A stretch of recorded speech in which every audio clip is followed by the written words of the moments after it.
बिस्मिल्लाहिर्रहमानिर्रहीम। मैं हूं ताहिर ढेंसा और आप देख रहे हैं STTV।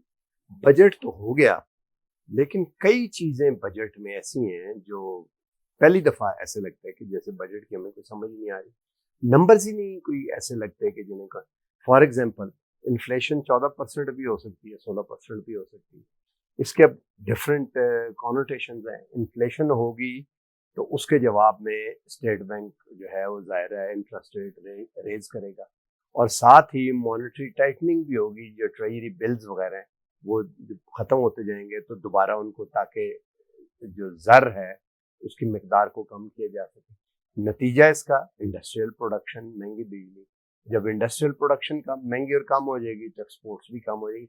तो सारा जो विशेष साइकिल है, 14% पे इन्फ्लेशन पे और बात है सब, और फिर ये मूविंग टारगेट है। क्योंकि पेट्रोल सब्सिडी 13 रुपए थी, अब जब हम बात कर रहे हैं तो रुपए की कदर में गिरावट की वजह से ये 20 रुपए हो गई। तो जो सब्सिडी नोटिफाई करनी थी तेल के लिए कि कीमत बढ़ाने के लिए, अब IMF की डिमांड भी डिफरेंट हो गई है।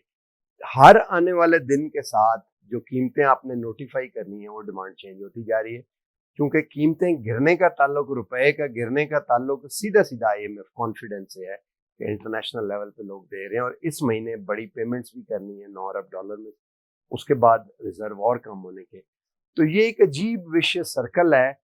क्या ये पॉलिटिकल इशू बन गया अभी कि गवर्नमेंट डिसीजन ले, या जो कॉन्फिडेंस गेन किया जाए, या इकोनॉमिक है? इस पे हम बात करते हैं। हमारे साथ एक दफा फिर मौजूद है फाशिराज। जो पिक्चर आपने पोर्ट्रे की है, यकीनी तौर पे इस वक्त बड़ी परेशान कुन सूरत हाल है, और हुकूमत में बैठे लोग भी इस बात को रियलाइज़ कर रहे हैं कि इसमें कोई शक नहीं है कि मुश्किल तरीन हालात का इस वक्त पाकिस्तान शिकार है।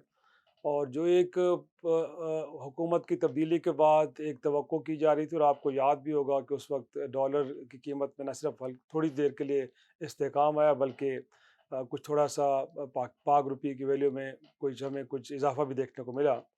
लेकिन उसके बाद जो एक उम्मीद थी और तवक्को थी कि शायद कुछ अब इंटरनल और एक्सटर्नल अरेंजमेंट्स हो जाएंगी और उसके बाद पाकिस्तान की इकॉनमी चल पड़ेगी, तो वो तो आपने देखा है कि इस वक्त सूरत हाल ये है कि IMF प्रोग्राम हम अभी तक उसको भी एक तरह से मैच्योर नहीं कर पाए। तो जब ये इंडिकेटर्स आ रहे हों तो सूरत हाल में तो मैं नहीं समझता कि अब कोई हमें हालात सुधरते हुए नज़र आ रहे हैं। रादर ये है कि आने वाले वक्त के साथ अबतरी बढ़ती जा रही है। स्टॉक मार्केट का बिहेवियर आप देख रहे हैं आपके सामने, और लोग अब वहाँ से सरमाया निकाल रहे हैं।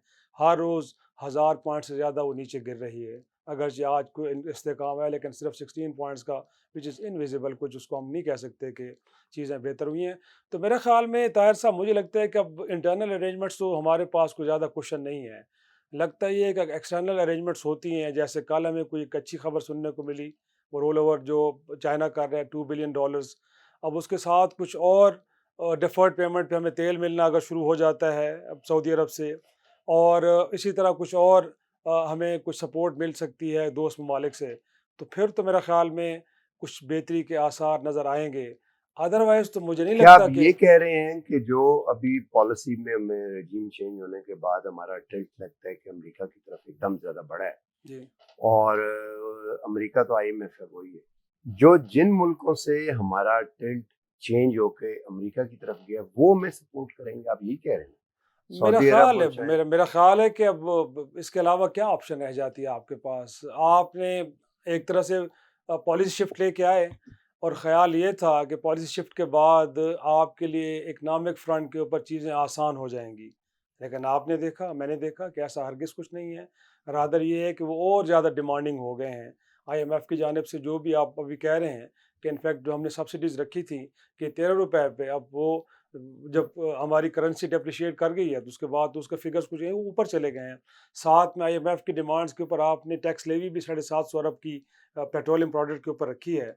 तो मेरे ख्याल में उसके ऊपर भी आपको इम्प्लीमेंटेशन की तरफ जाना पड़ेगा। 15 तारीख के बाद कहा यह नहीं, जा रहा है लेवी कि शायद लेवी के बारे में तो ये भी कहा जाता है ना कि पेट्रोलियम पे लेवी लगा दें 750 अरब की, और GST बिल्कुल खत्म कर दें इर्द गिर्द। और भी उससे ये होगा कि जो शेयर प्रोविंसेस में चला जाता था वो फेडरल में रहेगा सही। टैक्स का, और उसे यूज करेंगे। تو کیا یہ وجہ ہو سکتی ہے یا کیا اور؟ نہیں، وہ یقیناً یہ بھی ہو سکتی ہے، اس میں کوئی شک نہیں ہے کہ آپ کو پتہ ہے کہ 18ویں ترمیم کے بعد جو محاصل ہیں اس میں سے میجر پورشن تو آلموسٹ 60% تو صوبوں کو چلا جاتا ہے. تو فیڈرل سبجیکٹ جو امپورٹنٹ ہیں بالکل ڈیفینس ہے، باقی سالانہ جو ہمارے ترقیاتی پروگرام فیڈرل کے اینڈ پہ چل رہے ہوتے ہیں ان کے لیے تو رقم بڑی کم بچ جاتی ہے، اور ایون کہ جو ڈیٹ سروسنگ ہے، جو قرضے بیرونی ہیں، وہ بھی فیڈرل گورنمنٹ کی ذمہ داری وہ بھی آپ نے ادا ڈیفینس کر. بھی، ڈیفینس ہے، رننگ آف ایڈمنسٹریشن. بالکل ایسے ہے. تو میرا خیال میں یہ بھی ایک وجہ یقینی طور پہ ہو سکتی ہے، لیکن میں جس کانٹیکس میں بات کر رہا ہوں کہ اس کا الٹیمیٹ امپیکٹ کس پہ آنا ہے، عام آدمی پہ آنا ہے. گویا کہ وہ بیئر تو انہوں نے کرنا ہے نا، عام آدمی نے کرنا ہے. تو میرے خیال میں ایک اور بوجھ عوام پہ ڈالا جائے گا، اور کہیں نہ کہیں مجھے لگتا ہے کہ جو ہارڈ ڈیسیجنز ابھی جو باقی رہتے ہیں وہ بجٹ میں اسی لیے اناؤنس نہیں کیے گئے کہ اس سے پبلک انریسٹ اور بڑھتا. اور آنے والے دنوں میں طاہر صاحب مجھے لگ رہا ہے کہ وہ جو ان پاپولر ڈیسیجن پبلک اینڈ پہ ہیں ہاں وہ اور بھی لیے جائیں گے. نہیں، میں یہ سوچ رہا تھا کہ یہ تو ڈسیزن جو ہارڈ لینے والے ہیں وہ تو آئی ایم ایف کے پروگرام کی شرط ہے، اس کو آپ کیسے ڈیلے کر سکتے ہو؟ نہیں اگین لیکن ڈیلے تو ہوئے ہیں نا، میرے خیال میں ابھی بھی ایک کچھ. ہفتہ ڈیلے اس سے کیا بالکل فرق ایسے پڑتا ہے؟ میننگ لیس ہے یہ. بالکل ٹھیک کہہ رہے ہیں آپ، لیکن اگین گورنمنٹ نے تو یہ دیکھا ہے نا کہ اگر بجٹ کے اندر ہی ان کو اناؤنس کر دیا جاتا ہے تو میرے خیال میں اس سے جو پبلک انریسٹ اور پبلک اینگر ہے اور کہیں زیادہ میں دیکھنے کو ملتی. تو یہ ایک ڈیلیبریٹ ڈیسیجن تھا کہ اس کے بعد ان کو اناؤنس کیا جائے اور امپلیمنٹ کیا جائے، تو اس طرف جائیں گے. آخری کوشچن میں آپ سے یہ پوچھتا ہوں کہ کیا ہم تو سوچ ہی سکتے ہیں آئی ایم ایف کی تھنکنگ کیا یہ تو نہیں ہے؟ ایک تو ہوتا ہے کہ ڈیفالٹ سے بچنے کے لیے اور اکانومی کو آگے چلانے کے لیے کنڈیشن دیتے ہیں، کیا اس وقت انٹرنیشنلی وہ تھنکنگ تو نہیں ڈیولپ ہوگی کہ ایکچولی آپ ڈیفالٹ کر چکے ہیں اور پوسٹ ڈیفالٹ بغیر ڈیفالٹ کو ڈکلیئر کیے آپ کے اوپر کنڈیشنلٹیز لگائی ہیں؟ اب کچھ کہہ سکتے ہیں، ہم کہہ سکتے ہیں کہ اس وقت جو سینیریو ہے وہ تو ہمیں کچھ اسی طرح کے پتے دے رہا ہے کہ جب آپ انٹرنیشنل ایجنسیز جب آپ کی ریٹنگز بھی مستحکم سے منفی کر دیں، جب انٹرنیشنل مانیٹری فنڈ جیسا ادارہ آپ کے ساتھ پروگرام میں جانے میں کہیں نہ کہیں ریلکٹنسی شو کرے، اسی طرح جو باقی ادارے بھی ہیں وہ ایشین ڈیولپمنٹ بینک ہو یا دیگر اس طرح کے ادارے ہوں، وہ بھی اپنے جو لونز ہیں ان کو کنڈیشنل کر دیں کہ جب تک آئی ایم ایف پروگرام کے آپ کے ساتھ نہیں آگے بڑھتا شاید وہ بھی آپ کو لون کرنے کے لیے تیار نہیں ہے. تو ہم اس خدشے کا اظہار ضرور کر سکتے ہیں کہ خدا نخواستہ چیزیں کہیں اس طرف نہ بڑھ رہی ہوں. تو مجھے لگتا ہے کہ ایک مشکل صورتحال ہے، اور اس مشکل صورتحال کے اندر جو پاکستان کے اندر ایک سیاسی عدم استحکام ہے وہ بھی اپنا رول پلے کر رہا ہے. اس کی وہی کر رہے ہیں. بالکل کر رہا ہے، اس میں کوئی شک نہیں ہے. اور یہی وجہ ہے کہ ہمیں لوکل لیول پہ بھی ہمیں ایک پینک نظر آ رہا ہے. آپ کو جو اس وقت اپنا جو بزنس مین ہے لوکل، فارن انویسٹمنٹ کو تو چھوڑ دینا، وہ تو آؤٹ آف کوسچن نظر آ رہی ہے ہمیں، بٹ جو لوکل آپ کا بزنس مین ہے وہ بھی پینک کی فضا کے اندر رہ رہا ہے.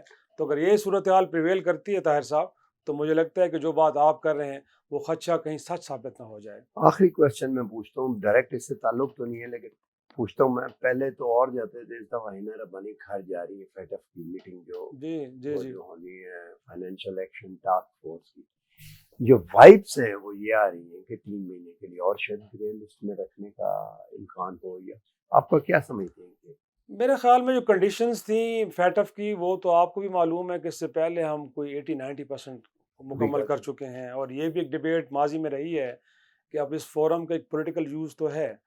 تو اب دیکھنا یہ ہے کہ اگر جس کی نشاندہی ہم نے اس سے پہلے سوال میں کی ہے کہ شاید ہمیں کسی ڈیفالٹ کی طرف یا ایک انڈر پریشر رکھنے کے لیے ابھی کوئی اگلے 3-4-6 ماہ ابھی مزید رکھا جائے گا، تو مجھے لگتا ہے کہ پھر تو پولیٹیکل گراؤنڈس کے اوپر ڈیسیجن یہ لیا جا سکتا ہے کہ ہمیں مزید 3 ماہ کے لیے ابھی گرے لسٹ میں رکھا جائے. ورنہ جو کنڈیشنلٹی تھی اور جو کنڈیشنز رکھی گئی تھی پاکستان کے اوپر ان کو ہم کافی حد تک فلفل کر چکے ہیں. اور جو تھوڑی بہت لیکیجز ہیں طاہر صاحب، میرے خیال میں دنیا کی ہر اکانومی میں ہیں یہ کچھ، ایون کہ ہمارے پڑوس میں انڈیا بہت کچھ وہاں سے بھی ہو رہا ہے. لیکن اگر آپ پولیٹیکل گراؤنڈ کے اوپر ڈیسیجن لیں گے تو یقینی طور پہ پاکستان کو رکھیں گے بھی گرے لسٹ میں، بٹ ریئلسٹک ہو کر سوچیں تو پاکستان نے کافی حد تک ان ڈیمانڈس کو پورا کر دیا جو ان سے کی جا رہی تھی. چلے جی، اللہ کرے. یہ آپ نے سنا کہ حالات مشکل ہیں، میں نے خود 30 سال گزشتہ جرنلزم میں اتنے مشکل حالات کبھی، ایون جب ہم نے نیوکلیئر ویپن کا تجربہ کیا تھا 98 میں، تب بھی ایسے نہیں تھے. $400 ملین آفیشلی کہتے ہیں، اور کہتے ہیں ایکچولی $40 ملین، بٹ سعودی عرب نے اس کے بعد ہمیں تیل مفت دیا. 6-7 سال ہر سال $1 بلین کا which was 999 million डॉलर, तकरीबन बिलियन का, 6 से 8 अरब डॉलर का तेल दिया। और आज की कीमतों के मुताबिक पेट्रोलियम प्राइसेस जो कि उस वक्त 30-40 के करीब थे डॉलर की, लगाया जाए तो ये 6-7 अरब जो है 70-80 अरब डॉलर के करीब बनता है। सपोर्ट हमें बड़ी आई वहाँ से, और बाकी और इसके साथ साथ फैटफ के ऊपर भी है। तो लगता यही है कि पाकिस्तान को वंस फॉर ऑल तमाम अच्छी और बुरी चीज़ों, फवायद और नुकसानात के साथ देखते हुए कोई ना कोई कैंप अब अडॉप्ट करना पड़ेगा। या आप चाइना रशिया को खोल के आए और उनके, या अमेरिका के साथ खोल के जाने। अब ये दरमियान वाला काम जो है लगता है कि ये जो हमारे साथ हो रहा है इसकी मेन डिमांड भी शायद यही हो। आज तक के लिए इतना ही, मिलते हैं अगले प्रोग्राम में। चैनल को लाइक और सब्सक्राइब करने, और हो सके तो अपने कमेंट्स भी दें। अल्लाह हाफ़िज़।